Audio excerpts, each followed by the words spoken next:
Hello good morning viewers. வாங்க இன்றைக்கி காலையிலேயே ஒரு ஸ்வீட் ரெசிபி பார்க்கலாங்க.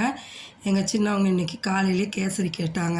அதனால் ஒரு சின்ன டம்ளரில் ரவை, முந்திரி பருப்பு, திராட்சை, பேரிச்சம்பழம், கொஞ்சோண்டு கேசரி பவுட்ரு, சர்க்கரை, தேவையான அளவு நெய், பால் இதெல்லாம் வச்சு நம்ம செய்ய போகிறோம். இது நான் செய்கிற ஸ்டைலு இது தான் கேசரி. என்னோடய ஸ்டைலில் நீங்களும் செஞ்சு பாருங்கள். ஒரு பேனை வச்சுட்டு அதில் ஒரு 3 ஸ்பூன் நெய்யை ஊற்றிடுங்க. நெய்யை ஊற்றிட்டு அதுலேயே முந்திரி பருப்பு போட்டு கொஞ்சம் வறுத்துக்குங்க. ஒரு மாதிரி லைட் ப்ரௌன் கலர் மாறினதும் திராட்சையும் அந்த பேரிச்சம்பழம் விதையெல்லாம் எடுத்து பிச்சு வச்சுருக்கோம் இல்லையா, அதையும் போட்டு நல்லா வறுத்துக்குங்க. நல்லா அப்படியே ஃப்ளேமை கம்மியாக வச்சுக்கோங்க, இல்லாட்டி கருகிடும். அதனால் ஃப்ளேமை மீடியம் ஃப்ளேமில் வச்சுட்டு வறுத்து எடுத்துக்கிட்டு நம்ம 1 டம்ளர் ரவைக்கு வந்துட்டுங்க 2.5 டம்ளர் தண்ணி ஊற்றணும். நானாக 1.5 டம்ளர் தண்ணியும் 1 டம்ளர் பாலுந்து எடுத்துக்கிறேன். சரிங்களா? இப்போ இதை நல்லா பொறுமையாக வறுத்திங்கன்னா அந்த கலர் சேஞ்ச் ஆகும். பேரிச்சம்பழத்துலேருந்து திராட்சையெல்லாம் நல்லா உப்பி வரும். இது முந்திரி பருப்பும் கலர் மாறும். அந்த ஸ்டேஜில் என்ன பண்ணுங்கள், நம்ம எடுத்து வச்சுருக்கோம் இல்லையா 1 டம்ளர் ரவை, சின்ன டம்ளர் தாங்க, குட்டி டம்ளர் தான். ஏன்னா அவங்க தானே கேட்டிருக்காங்க, அவங்களுக்கு தான் அது. அதனால் அந்த ரவையை எடுத்து இப்போ பாருங்கள், அப்படியே கலர் மாறிட்டு வந்திருக்கு பார்த்தீங்களா, பேரிச்சம்பழம் எல்லாமே. இந்த ஸ்டேஜில் தான் நம்ம என்ன பண்ணோம், அந்த ரவையை எடுத்து கொட்டி கிளறணுங்க. ரவையும் கொட்டி கிளறிட்டோன்னு வைங்களேன். ரவையை கொட்டி கிளறும்போது கலர் மாறிடக்கூடாதுங்க ரவை முக்கியமாக. ஏன்னா ப்ரௌன் கலராகவோ கருகிடுச்சுன்னா அந்த ஸ்மெல் வேறு வரும், அது சரி வராது.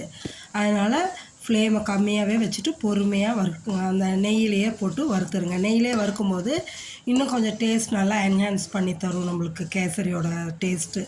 சரிங்களா? கேஸ் மேலே கொஞ்சம் அப்படி இப்படி சிந்திருக்கு. ஏன்னா காலையிலேயே டிஃபன் வேலை, லஞ்ச் வேலை எல்லாமே ஆயிடுச்சு. இன்னும் கொஞ்சம் வெளியே வேலை கிளம்புறங்காட்டிக்கு வெண்டைக்காய் சாதம் வச்சு கத்திரிக்காய் பொரியல் பண்ணி தோசை ஊற்றி சட்னி வச்சு எல்லாம் லேட் ஆகிடுச்சுங்க. பாருங்கள், இந்த பேனில் வந்துட்டு 1.5 டம்ளர் தண்ணி ஊற்றிட்டு 1 டம்ளர் பால் ஊற்றிட்டேங்க. இப்போ இந்த பாலும் தண்ணியும் சேர்ந்துட்டு கொதிக்கணும். கொதிக்க ஆரம்பித்ததுக்கப்புறம் நம்ம வறுத்து வச்சுருக்கோம் இல்லை, ரவை, முந்திரி பருப்பு, திராட்சை, பேரிச்சம்பழம் இதெல்லாம் அதில் போட்டு கலக்கிக்கலாம். அதனால தான் அடுப்படியில் வந்து மேலே லேசாக மெர்சியாக இருக்குங்க. அதுக்கெல்லாம் கண்டுக்காதீங்க. நான் இன்னுமே முடிச்சுட்டு தான் க்ளீன் பண்ணி போயிட்டு வந்து பாருங்கள். அப்படியே கொட்டி கிளறிட்டிங்கன்னா கட்டியெல்லாம் விழுகாதுங்க, நல்லாவே வரும்.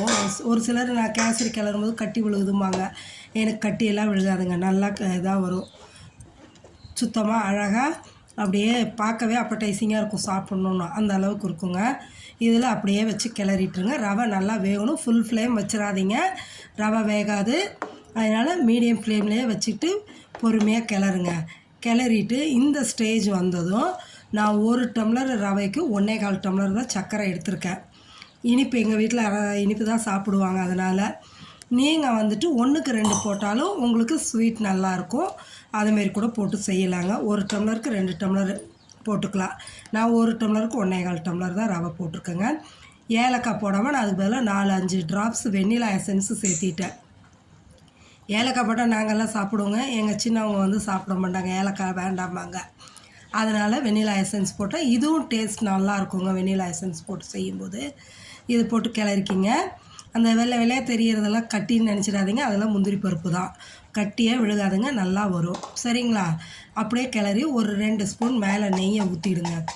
ஊற்றி அதை அப்படியே கிளறி எடுத்தீங்கன்னு வைங்களேன், நல்லா ஷைனிங்காக வருங்க. வானல் ஒட்டாமல், நம்மளுக்கு பேனில் ஒட்டாமல் நல்லா வரும். அப்படியே கிளறி எடுத்து ஒரு பவுலில் போட்டு சூடாக சாப்பிட்டு பாருங்கள், எப்படி இருக்குன்னு சொல்லுங்கள். டேஸ்ட்டாக இருக்குங்க. என்னோடய ஸ்டைலில் நீங்களும் இதை செஞ்சு பார்த்து சாப்பிட்டு பார்த்துட்டு எப்படி இருக்குன்னு எனக்கு கமெண்ட் செக்ஷனில் சொல்லுங்கள். ஷேர் பண்ணுங்கள், லைக் பண்ணுங்கள், சப்ஸ்கிரைப் பண்ணுங்கள். முடிஞ்சளவு உங்கள் ஃப்ரெண்ட்ஸ்க்கெல்லாம் ஷேர் பண்ணுங்கள். சரிங்களா? எவ்வளோ டேஸ்ட்டாக இருக்குன்னு நீங்களும் செஞ்சு பார்த்து சொல்லுங்கள். டேஸ்ட் நல்லா இருக்கா என்னென்னு பார்த்து சொல்லுங்கள் சாப்பிட்டுட்டு. Okay, thank you viewers.